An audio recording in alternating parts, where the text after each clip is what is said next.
आज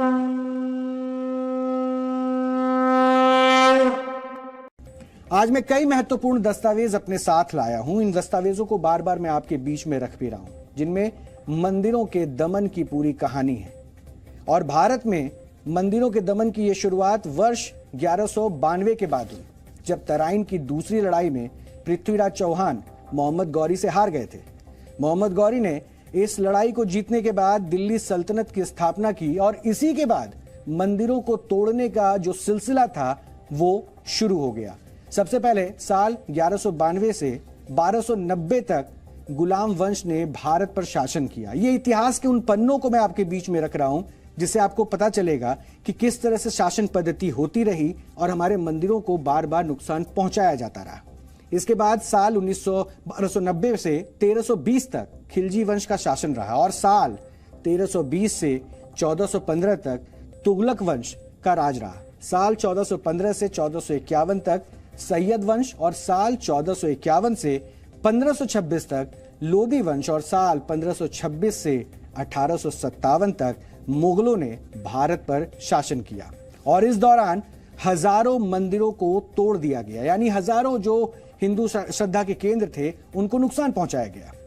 इतिहासकार सीताराम गोयल ने इस पर एक पुस्तक भी लिखी है, जिसका शीर्षक है Hindu temples what happened to them. इस पुस्तक में उन्होंने बताया कि लगभग 665 वर्षों तक भारत में इस्लामिक शासन रहा और इस दौरान 40,000 से ज्यादा मंदिर तोड़े गए। यानी इस हिसाब से हर महीने औसतन 5 मंदिरों को ध्वस्त किया गया और इसकी जगह पर मस्जिद और मकबरे बना दिए गए। ये किताबों में दर्ज है और इसी पुस्तक में यह भी दावा किया गया है, लिखा गया है कि आज देश में 1800 से ज्यादा ऐसे मस्जिद, मकबरे और दूसरे धार्मिक स्थल हैं जहां हिंदू मंदिरों के अवशेष साफ साफ दिखाई देते हैं। मंदिरों के इस दमन को आज हम ऐतिहासिक दस्तावेजों के जरिए साबित भी करने की कोशिश करेंगे, क्योंकि ये दस्तावेज हर किसी के सामने है। सबसे पहले मैं एक फरमान आपको दिखा रहा हूं। ये बीकानेर के आर्काइव में मौजूद है, आप चाहें तो वहां से भी इसका हिस्सा हासिल कर सकते हैं।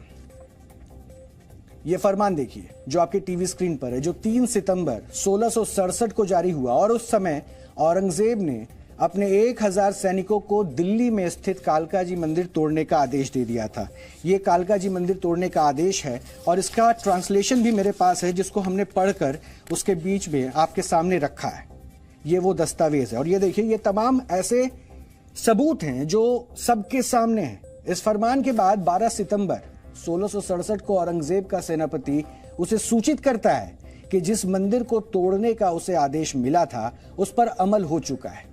यही नहीं, अपने जवाब में औरंगजेब का सेनापति यह भी लिखता है कि कालका जी मंदिर को ध्वस्त करते समय ब्राह्मण समुदाय के लोगों ने विरोध किया, जिन्हें तुरंत ही बंदी बना लिया गया। यानी जिसने भी उस वक्त विरोध किया उसे बंदी बना लिया गया। यह पहला साक्ष्य है और ऐसे कई साक्ष्य मेरे साथ हैं। कालका जी मंदिर को नष्ट करने के कुछ दिनों बाद ही 26 सितंबर 1667 को औरंगजेब की तरफ से एक और फरमान जारी होता है। औरंगजेब लगातार ऐसे फरमानों को जारी करता रहता है, जिसमें यह लिखा होता है कि अजमेर के शीतला माता मंदिर में हजारों हिंदू श्रद्धालु पहुंच रहे हैं, इसलिए इन लोगों को मंदिर में जाने से और वहां पूजा करने से रोका जाए। यह फरमान भी मेरे साथ है, जिस फरमान में यह साफ साफ लिखा हुआ है कि वहां पे पूजा करने से रोका जाए। इसे भी आप टीवी स्क्रीन पर देख सकते हैं। ये तमाम ऐसे साक्ष्य हैं जिनको हमने टीवी स्क्रीन पर आपके बीच में रखा है। और इसके अलावा अगला जो दस्तावेज है उसे भी मैं आपके सामने साझा कर रहा हूं, क्योंकि 9 अप्रैल 1669 को औरंगजेब बनारस, मुल्तान और ठट्टा में बने मंदिरों को तोड़ने का आदेश देता है और इसमें यह भी लिखा जाता है कि इन मंदिरों को गिराने से भारत में इस्लामिक शासन की जड़ें और गहरी होंगी और भारत में इस्लाम धर्म का विस्तार भी आपके सामने है। यह ऐतिहासिक दस्तावेज दरअसल जिसे 18 अप्रैल 1669 को औरंगजेब के एक दरबारी की तरफ से जारी किया गया, यह उसकी कॉपी है, जिसे टीवी स्क्रीन पर हमने रखा और आपके सामने उस साक्ष्य को हमने बताया कि किस तरह से ये तमाम आदेशों की कॉपी मौजूद है, जिससे यह पता चलता है कि मंदिरों पर किस तरह से प्रहार किया गया, उन्हें खंड खंड किया गया। मूल रूप से इसे फारसी में लिखा गया, ये जो अल्फाज इसे फारसी में लिखा गया, लेकिन उसका हिंदी में अनुवाद करके इसे अदालत में भी जमा कराया गया है। इसमें यह लिखा है कि औरंगजेब को यह खबर मिली कि मुल्तान के कुछ सूबों और बनारस में बेवकूफ ब्राह्मण अपनी रद्दी किताबें पाठशालाओं में पढ़ाते हैं। यानी ब्राह्मणों के बारे में बताया गया कि रद्दी की किताबें और वो बेवकूफ ब्राह्मण बच्चों को पढ़ाते हैं और इन पाठशालाओं में हिंदू और मुसलमान विद्यार्थी और जिज्ञासु उनके बदमाशी भरे ज्ञान विज्ञान को पढ़ने की दृष्टि से आते हैं।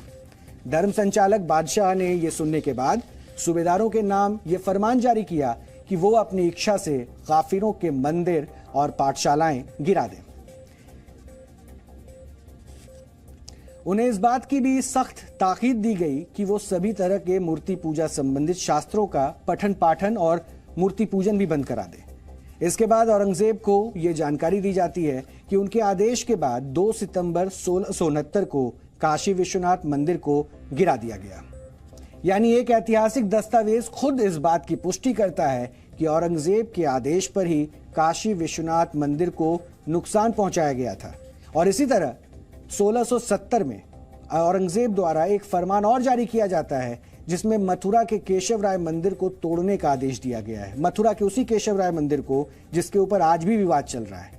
इस फरमान में लिखा गया है कि 1670 में रमजान के महीने में मुगल शासक औरंगजेब ने मथुरा के प्रसिद्ध केशव राय मंदिर को तोड़ने का आदेश दिया था।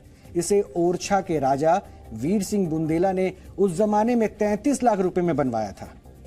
कटरा केशव देव के उस इलाके में ही भगवान श्री कृष्ण की जन्मभूमि है जो लगभग 13 एकड़ जमीन में फैली है और इसका मालिकाना हक श्री कृष्ण जन्मभूमि ट्रस्ट के पास है। लेकिन इसी जमीन के लगभग 2.5 एकड़ हिस्से में औरंगजेब के आदेश पर बनाई गई शाही ईदगाह भी मौजूद है जिसे हटाने की मांग लगातार चल रही है। और हिंदू पक्ष की दलील है कि यह ईदगाह श्री कृष्ण के गर्भगृह के ऊपर बनी हुई है।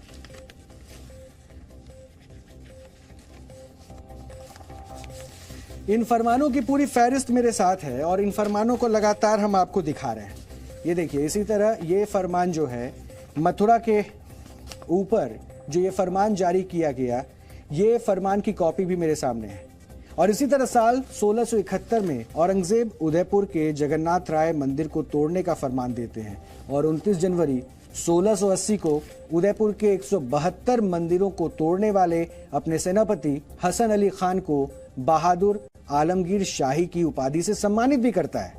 ये दोनों फरमान भी मेरे पास हैं जिनको टीवी स्क्रीन पर भी हम लगातार आपको दिखा रहे हैं। इसके अलावा 22 फरवरी 1680 के औरंगजेब के फरमान में चित्तौड़ के 63 मंदिरों को तोड़ने का भी जिक्र है और 1 जून 1681 को औरंगजेब जगन्नाथपुरी के मंदिर को तोड़ने का भी आदेश देता है। यानी मंदिरों पर यह प्रहार लगातार अपने आदेशों के जरिए औरंगजेब देता रहता है।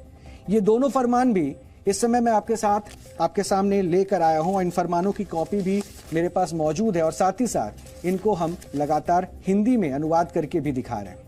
यानी इस्लामिक कालखंड में हिंदुओं पर इतने जुल्म किए जा रहे थे कि वो मंदिरों का पुनर्निर्माण तो छोड़िए, उसे बचा तक नहीं पा रहे थे।